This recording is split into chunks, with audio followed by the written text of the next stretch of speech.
Dream Team Dash. I'm Trey. I'm Lusaso. ispeakhiphop.com. How did you guys come together? When did you meet, and when did you decide to you wanna form a crew right now and take over the world? We were friends before we ever did music. I met Simsogo through dance in the dance scene, and then we were in a dance group. And Trevor is friends with my brother, so I met him through my brother. And he's been doing music. They did a project with my brother called Dream Team. So he's been doing music for like 8 years. So then we did a song together when we were still in the dance crew, and I think that's where it started. That's how Dream Team formed. Trevor was like, actually, I see potential in you two guys. I want us to form this group, and we came together. What year was this? This was 2010. Just tell us what you're about in your music. Well, basically, I think, like how every artist would say, it's life stories, speaking about our lives, experiences, emotions, thoughts, and just getting across a message that we feel is relevant to us and our audience. We speak about where we're from, we speak about where we're going, our dreams, just a combination of a lot of things. That's what we talk about. We haven't really had the chance to even put across our thoughts and our views and portray a powerful message, obviously, because people haven't heard so much of the music.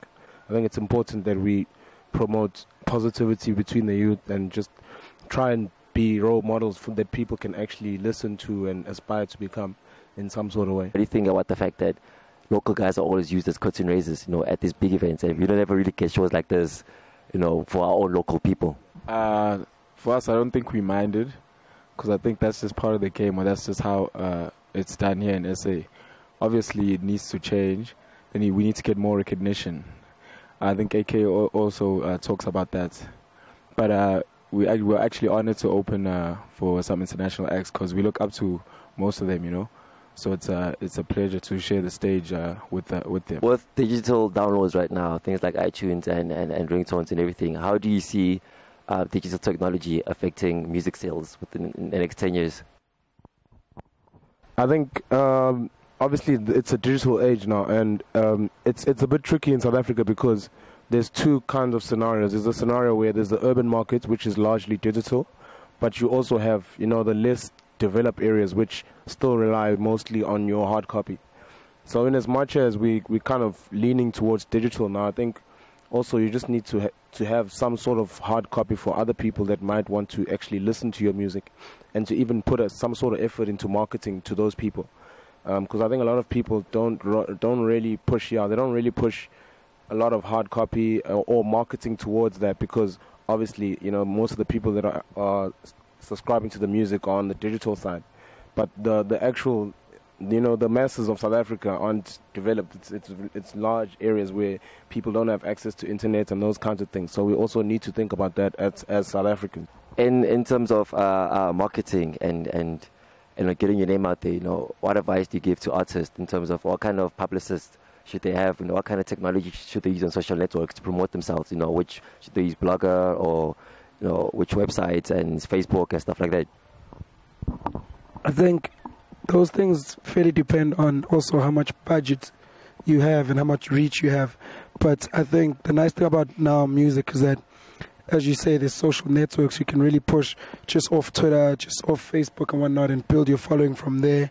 And then also just don't be afraid to go out and print copies and give people music for free if you haven't reached people. Get yourself out there in any means possible. Don't limit yourself.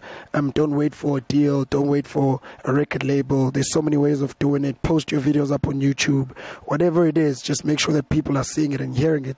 And you'll see, you'll move from 200 people like how we had last year to thousands of people now seeing and hearing your music.